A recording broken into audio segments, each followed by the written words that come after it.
ये सब क्या हो गया? आप फिर से असिस्टेंट की कुर्सी पर और ये हेड कैशियर की कुर्सी पर? चलता है यार, ये तो दुनिया का उसूल है, कभी सामान गधे के ऊपर, कभी गधा सामान के ऊपर। लेकिन ये सब करने का हुक्म किसने दिया? अनिल बाबू, ये सब हमसे क्या पूछ रहे हैं? ये सब तो मैनेजर साहब के हुक्म से हो रहा है। ऐसी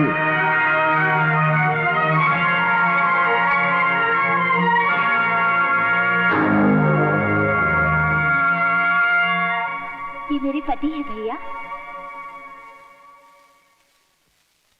अनिल बाबू, ये मेरा बेटा रमेश। रमेश, ये है सेठ जी के दामाद अनिल कुमार जी। आपसे मिलकर बहुत खुशी हुई। सेम हियर, बैठिए। Thank you. Anil Babu, Mona ma'am साहब ने इसे मेरी कुर्सी पर बिठा दिया है और क्या? और बड़े अफसोस के साथ कहना पड़ रहा है कि मुझे आपकी कुर्सी पर बिठा दिया है। मिस्टर अनिल, मुझे आपके बारे में सब कुछ बता दिया गया है। सब कुछ का मतलब? मतलब यह कि सिगरेट आप नहीं पीते, पान आप नहीं खाते, जुआ आप नहीं खेलते, यानी कि आपकी जिंदगी में कोई गलत पपलू है ही नहीं। गाड़ी, कपड़ा वपड़ा ये सब तुमको घर से मिल जाता है, खाना भी मिल जाता है, तो मेरे ख्याल से पैसे की तुम्हें कोई जरूरत है ही नहीं।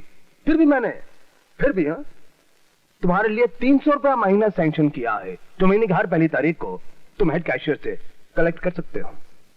शुक्रिया, मुझे इस मेहरबानी की जरूरत नहीं है। वैसे अगर आप बुरा ना माने तो एक बात पूछूं? एक क्यों, 2-4 पूछिए ना। यहाँ आने से पहले आप अपनी फैमिली का खर्च कैसे चलाते थे? फैमिली? अरे, अपनी जिंदगी में फैमिली का पपलू ही नहीं है। जब शादी नहीं हुई तो फैमिली कहां से होगी? अच्छा, मैं समझा आप शादीशुदा हैं। नहीं, मेरी शादी कहां हुई है। हाँ, अगर आपकी नजर में कोई अच्छा पपलू, अरे यार, ये मेरे पीछे पपलू का मतलब है कोई अच्छी लड़की हो तो मुझे जरूर बताइएगा। लेकिन मेरी 2 शर्तें हैं।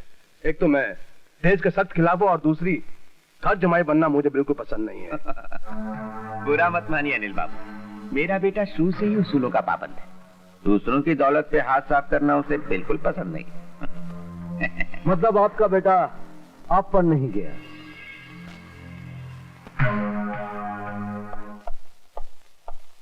ये सब क्या उल्टा सीधा क्या हो रहा है? कुछ नहीं, ये दोनों बाप बेटे की चाल है। तुम डटे रहना और इनकी हर हरकत पर नजर रखना। अरे मैं सुरमा बंद कर ये आंखों में पड़ा रहूंगा और सालों को नजर भी नहीं आऊंगा। मगर एक बात बताओ, ये तुम्हारे और मोना के बीच में क्या प्रॉब्लम पैदा हो गई है? बताओ, मुझसे क्या छुपाता? ये भी इन दोनों की चाल है। क्यों, इसमें इनका क्या फायदा है? दरअसल रमेश सुमन का पति है। सुमन? सुमन जिंदा है? कहाँ? आइए बताता हूँ। 46, 47, 47, 48, 48, 49, 49, 50, 50, पूरे 5 लाख हैं। कल इसे बैंक में जमा करवाना है। सुनो, तुम वो जैकब इंजीनियरिंग के पेमेंट्स और रिसीट के स्टेटमेंट तैयार रखो, मुझे जाते वक्त लेके जाना है। चलो जल्दी करो।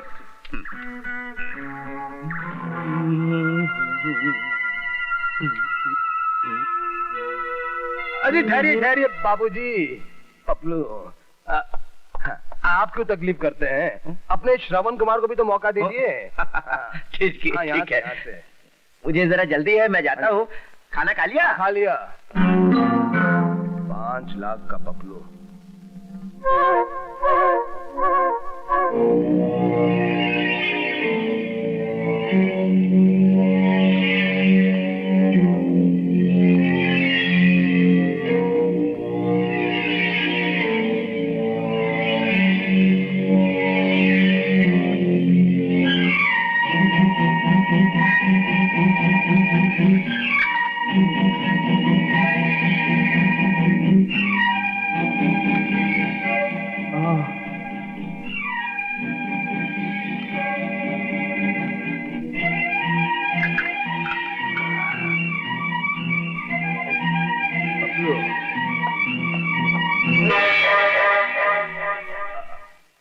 आप क्या बात है मैनेजर साहब, ये रुपए चुराकर कहाँ लेके जा रहे हो? चुराकर क्यों? मैं इस कंपनी का मैनेजर हूँ। माल सेफ में रखने का और निकालने का मुझे पूरा अधिकार है। रात के 12 बजे अकेले चोरों की? लेकिन ये सब पूछने वाले तुम कौन होते हो?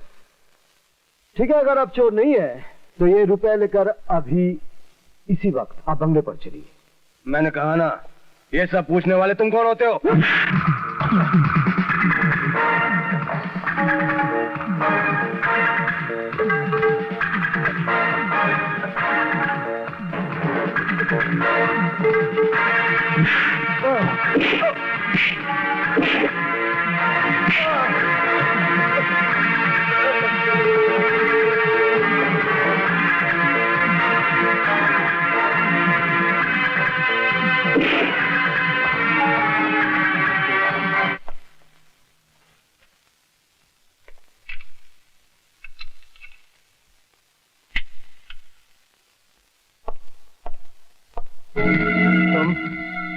तुम यहाँ क्या कर रहे हो? तुम्हें कुछ दिखाना चाहता हूँ। वो मैं बाद में देख लूंगा, पहले वो 5 लाख रुपए निकालो, वरना कंपनी की सेल से 5 लाख रुपए चुराने के इल्जाम में हवालात की हवा खाने के लिए तैयार हो जाओ। हवालात की हवा किसे खानी है, ये जानने के लिए ये देख लो।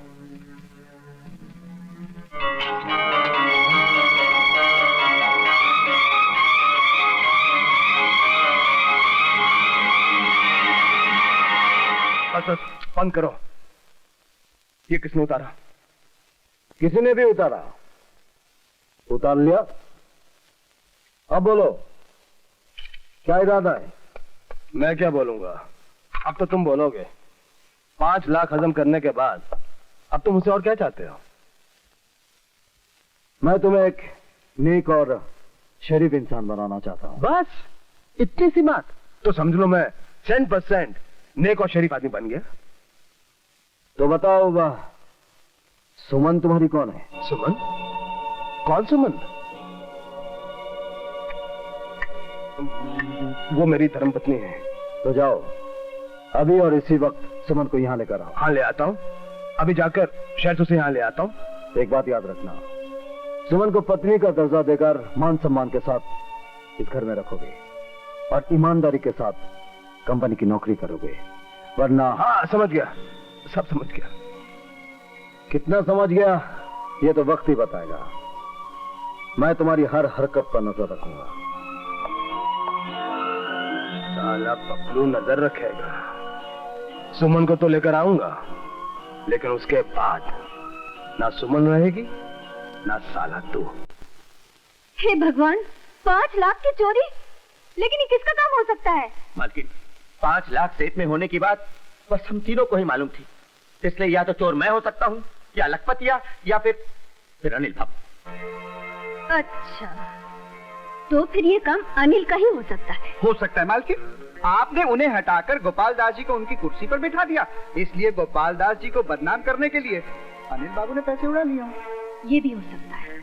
गोपाल दास जी, आप फौरन पुलिस को खबर कीजिए और अनिल को गिरफ्तार करवाइए। नहीं मम्मी, इससे पूरे परिवार की बदनामी होगी और फिर डैडी से भी ये बात छुपाना बहुत मुश्किल होगा। उनकी हालत अभी अभी ठीक होती जा रही है, वो वापस इतना बड़ा सदमा बर्दाश्त नहीं कर सकेंगे। बात तो तू सही कर रही है। उफ, जमाई क्या मिला, सारी जिंदगी का रोग लग गया। कितनी अच्छी साड़ी थी, सोचा था मैं एक अपने लिए भी ले लूं। ऐसी बातें करे? मगर क्या है भाई? अरे भाभी,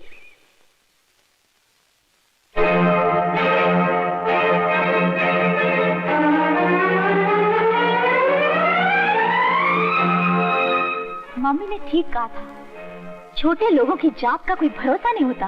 हा? चोरी करते वक्त वो ये भी भूल जाते हैं कि जहाँ चोरी करते हैं वो घर गैरों का है या अपना। ये हार मेरा है।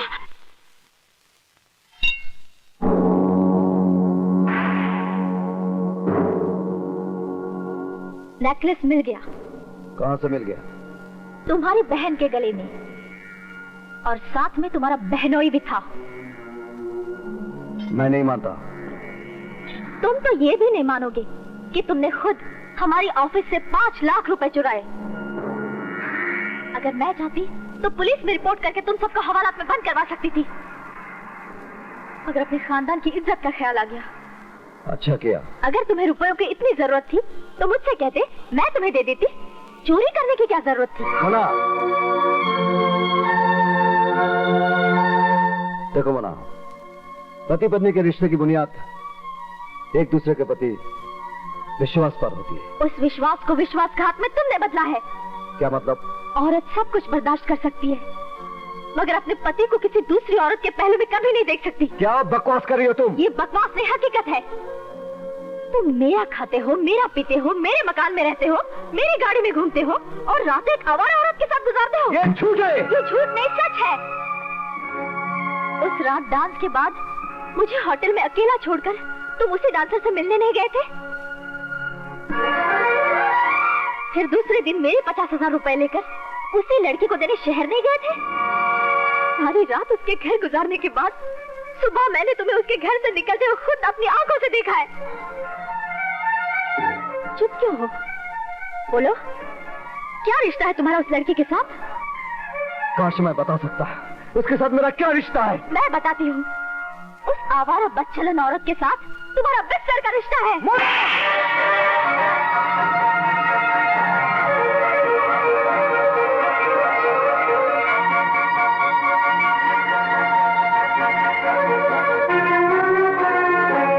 तुम्हारी ये मजाल कि तुमने मेरी बेटी पर हाथ उठाया। मोना मेरी पत्नी है, इसीलिए सिर्फ तमाचा मारा है। किसी और ने ऐसी बेहुदा बात की होती तो सर काट के चौराहे पे फेंक देता।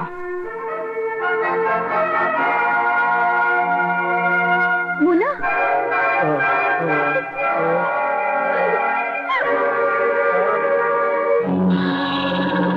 रमेश बेटा, अब इसका कुछ ना कुछ इंतजाम करना ही पड़ेगा। आपका हुक्म सर आंखों पर। अब देखिए मैं कैसा पप्पू चलाता हूँ। आप एक काम कीजिए, आप जरा मोना को शांत कीजिए। हाँ। जाइए जाइए जाइए। हाँ। पप्पू उठे। हट। मैं हूँ आपके पुराने वफादार खादिम गोपाल दास का बेटा रमेश। आपकी कंपनी का जनरल मैनेजर भी मैं ही हूँ। मालकिन के हुक्म के मुताबिक गुंडों के जरिए मैं आपके दामाद को ठिकाने लगाने जा रहा हूँ इधर, और उसके बाद भगवान की कृपा से आपकी बेटी मोना विधवा हो जाएगी और फिर मैं उससे शादी कर लूंगा। और अगर वो मोना ना मानी तो आपको और मालकिन को खत्म करने की धमकी देकर मैं उस बेचारी को मना लूंगा। इसको कहते हैं पपलू चलाना। ससुर जी, इमोशनल ब्लैकमेल। रमेश, ठीक है, तुम क्या कहते? जी, आपको मालूम नहीं, वो खुद मुझे यहाँ लेकर आए हैं। अच्छा। बाबूजी, हाँ? आज रक्षाबंधन का त्योहार है, मेरे भाई यही रहते हैं। वो घर में नहीं है। आपकी आज्ञा हो तो मैं अपने भाई को राखी बांध दूं? हाँ, जाओ।